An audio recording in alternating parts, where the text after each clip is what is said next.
হাতে মাখা সয়া কারির এই পদ বানালে ভাত রুটি পরোটার সাথে আর কোনো পদ লাগবে না। এক থালা ভাত নিমিষেই শেষ হয়ে যাবে। এই সয়া কারির রেসিপিটা এতটাই টেস্টি হয়। নমস্কার বন্ধুরা, আমি সোমা আহারে বাহার রান্নাঘরে আপনাদের সবাইকে অনেক অনেক স্বাগত। আজকে আমি দারুণ সুস্বাদু একটা সয়া কারির রেসিপি নিয়ে চলে এসেছি। সম্পূর্ণ নিরামিষভাবে তৈরি করব।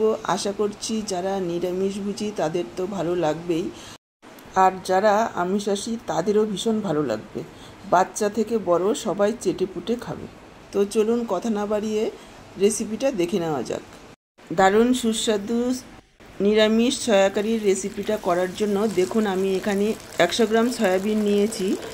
এবার সয়াবিনগুলোর মধ্যে একটু ফুটন্ত গরম জল দিয়ে ভিজিয়ে রাখবো 7 থেকে 8 মিনিট। আপনারা চাইলে সয়াবিনগুলোকে একটু সেদ্ধও করে নিতে পারেন, তবে আমি আজকে এভাবে ভিজিয়ে রাখছি।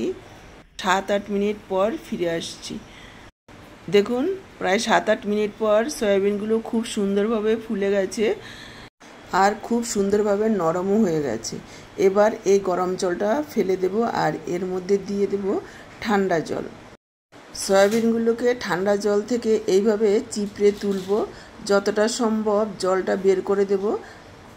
তাহলে কি হবে, সয়াবিন পরে মশলার ঝোলটা টানবে, এতে করে সয়াবিনগুলো খেতে ভালো লাগবে আর ফিকে লাগবে না।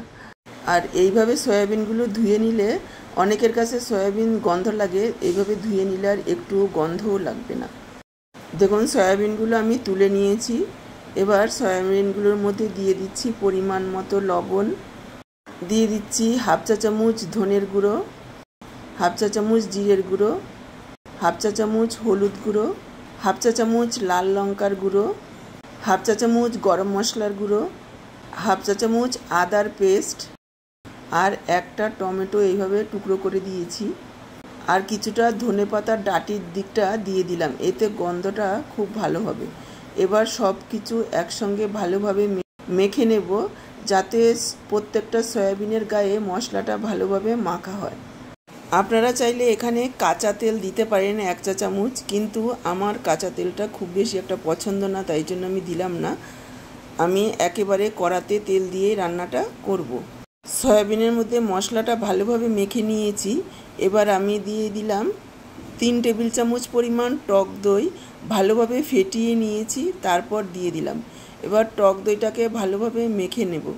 এইভাবে মেখে যদি হাতে সময় থাকে 5 থেকে 10 মিনিট রেখে দিতে পারেন, এতে সয়াবিনের স্বাদ বাড়বে। আর যদি হাতে একেবারেই সময় না থাকে তাহলে সাথে সাথেই রান্না করে নিতে পারেন। দেখুন প্রায় 10 মিনিট পর ফিরে আসলাম। গ্যাস অন করে কড়াই বসিয়ে দিয়েছি, দিয়ে দিলাম পরিমাণ মতো তেল। এখানে আমি সর্ষের তেলে রান্নাটা করব, আপনারা আপনাদের পছন্দ অনুযায়ী যে কোনো রান্নার তেল দিয়েই করতে পারেন। এখানে তেলের পরিমাণটা আমি বলছি না, তেল পরিমাণ মতো আপনারা কম বেশি করে নেবেন, যে যেমন খেতে পছন্দ করেন।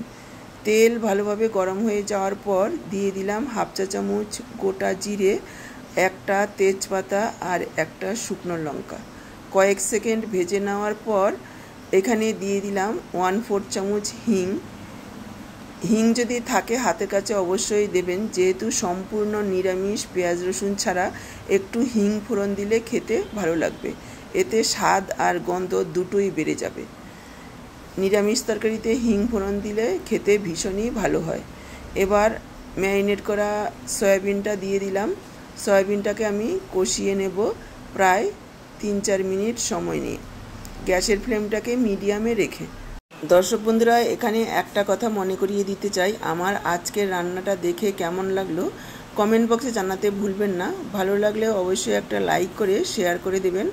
আর আমার থেকে এইরকমই নিত্য নতুন রেসিপির আপডেট পেতে চ্যানেলটাকে সাবস্ক্রাইব করে সাথেই থাকবেন। বেল বাটনটা অল করে দিলে আমার দেওয়া যে কোনো রেসিপির আপডেট সবার আগে আপনাদের কাছে পৌঁছে যাবে। ফেসবুক থেকে ভিডিওটা দেখে থাকলে আহারে বাহার রান্নাঘর পেজটাকে ফলো করার অনুরোধ রইল। সয়াবিনগুলোকে নাড়াচাড়া করে নিয়ে আমি একটু ঢেকে দেব। ঢেকে ঢেকে কষালে সয়াবিনগুলো খুব ভালোভাবে অল্প সময়ে কষানো হবে। দেখুন ঢাকা দিয়ে প্রায় 3-4 মিনিট সময় নিয়ে সয়াবিনগুলোকে কষিয়ে নিয়েছি। দেখেই বুঝতে পারছেন সয়াবিনগুলো ভাজা ভাজা হয়ে গেছে। এখানে আমি যোগ করে দিচ্ছি লাউ। দেখুন এইভাবে ডুমো ডুমো করে বড় সাইজের করে লাউ কেটে নিয়েছি।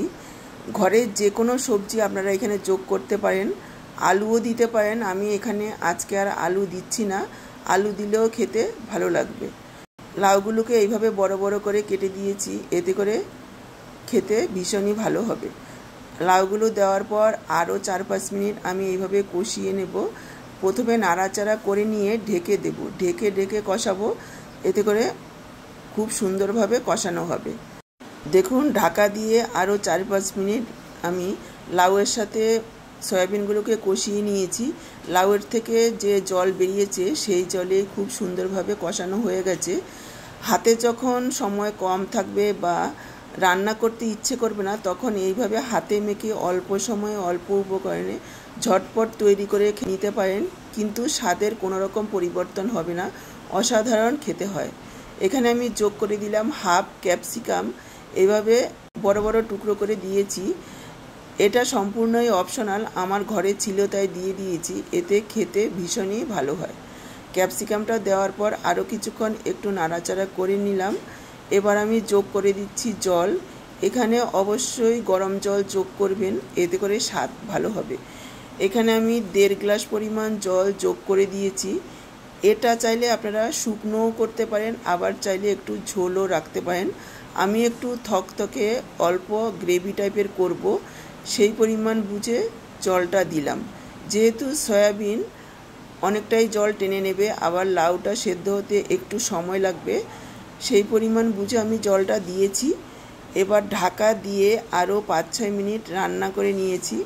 দেখুন খুব সুন্দরভাবে লাউ সেদ্ধ হয়ে গেছে আর ঝোলটাও একেবারে ঠিকঠাক রয়েছে। এটা ঠান্ডা হওয়ার সাথে সাথে আরও একটু শুকনো হয়ে যাবে। দেখুন একবার দেখিয়ে দিচ্ছি লাউটা কত সুন্দর সিদ্ধ হয়েছে। এর থেকে বেশি সেদ্ধ করার প্রয়োজন নেই, লাউ খুব বেশি সেদ্ধ করলে টক হয়ে যায়। এখানে আমি যোগ করে দিচ্ছি স্বাদ অনুযায়ী একটু লবণ, আর দিয়ে দিচ্ছি হাফ চা চামচ চিনি। যেহেতু সম্পূর্ণ নিরামিষ, একটু মিষ্টি দিলে খেতে ভালো লাগবে, এতে কোনো রকম মিষ্টি হবে না, স্বাদের ব্যালেন্স হবে। আপনারা যদি চিনিটা অপছন্দ করেন তাহলে স্কিপ করবেন। আর দিয়ে দিলাম একটু ধনেপাতা কুচি। আরও একবার সব কিছু মিশিয়ে নেব আর ঢাকা দিয়ে জাস্ট 1 মিনিট একটু ফুটিয়ে নেব। তারপর গ্যাসটাকে অফ করে 5 মিনিট ঢাকা দিয়ে রেখে দেব, যাতে করে সব কিছু খুব সুন্দরভাবে সেট হয়ে যায় আর ধনেপাতার গন্ধটাও ভালোভাবে মিশে যায়। 5 মিনিট পর একবার দেখিয়ে দিচ্ছি। দর্শক বন্ধুরা, এইরকম আরও অনেক নিরামিষ আমিষ রেসিপি রয়েছে আমার এই আহারে বাহার চ্যানেলে, আপনারা যদি না দেখে থাকেন তাহলে দেখে নিতে পারেন। আর এরকমই কয়েকটা নিরামিষ রেসিপির ভিডিও লিংক দিয়ে দেব উপরে আই বটনে, এমনকি ভিডিওর শেষে অ্যান্ড স্ক্রিনেও দেখতে পাবেন।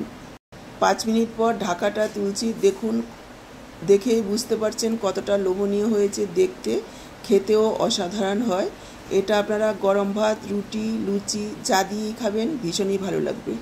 এটা দুর্দান্ত স্বাদের হওয়ার সাথে সাথে ভীষণ স্বাস্থ্যকরও বটে, একেবারে অল্প তেল মশলায় তৈরি। আর যেমন সয়াবিন আমাদের স্বাস্থ্যের জন্য ভালো, সেই রকমই লাউ আমাদের শরীরের জন্য ভীষণই ভালো।